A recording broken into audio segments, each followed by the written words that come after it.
Assalamualaikum warahmatullahi wabarakatuh. Perkenalkan, nama saya Yurida Azraini dengan NIM 2130110023. Kali ini saya akan menjelaskan tentang sifat kimia dan sifat fisika. Sifat fisika ialah perubahan yang dialami oleh suatu benda tanpa mengakibatkan zat baru. Sifat fisika antara lain ialah yang pertama, wujud zat. Pertama itu ada wujud zat. Wujud zat ini ialah perubahan dari satu bentuk ke bentuk yang lain. Contohnya itu ada melebur, menyublim, menguap, membeku, dan mencair. Kedua itu ada warna zat. Warna zat ini ialah sifat fisika yang memiliki warna berbeda-beda antara zat satu dengan zat lainnya. Yang ketiga ini ada kelarutan. Ketiga ini ialah ada kelarutan. Kelarutan ini ialah kemampuan zat terlarut untuk larut dalam suatu pelarut. Kelarutan ini tergantung pada suhu, derajat keasaman, dan jenis pelarut. Yang keempat ini ada daya hantar listrik. Daya hantar listrik ini ialah setiap benda memiliki sifat penghantar listrik yang berbeda. Benda yang dapat menghantar listrik yang baik ialah konduktor. Contohnya ialah aluminium, tembaga, dan besi.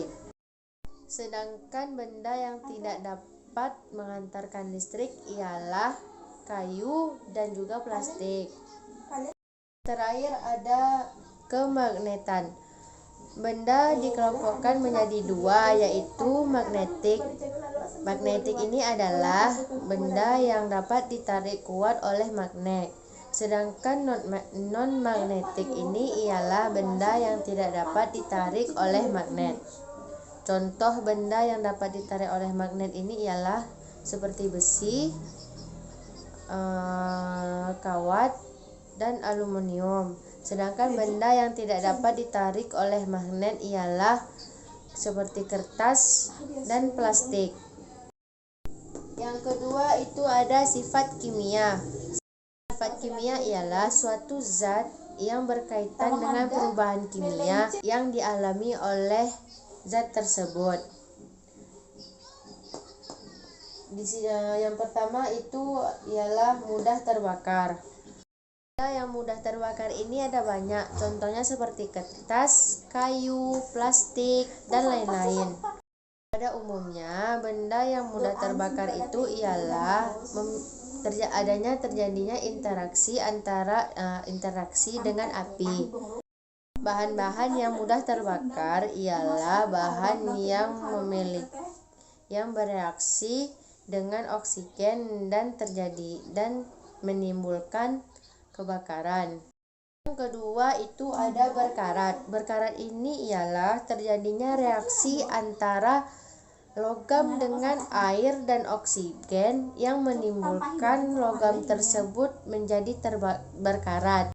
Sesuatu yang terbuat dari logam seperti besi dan seng akan mudah berkarat jika mengalami interaksi antara air dan udara yang cukup lama. Contohnya ialah pagar besi.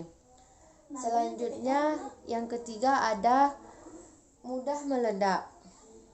Interaksi antara zat yang mudah meledak dengan udara, api, dan juga cahaya matahari itu akan menimbulkan ledakan. Seperti botol parfum.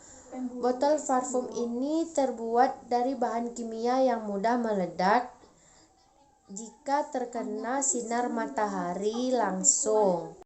Selanjutnya itu ada beracun.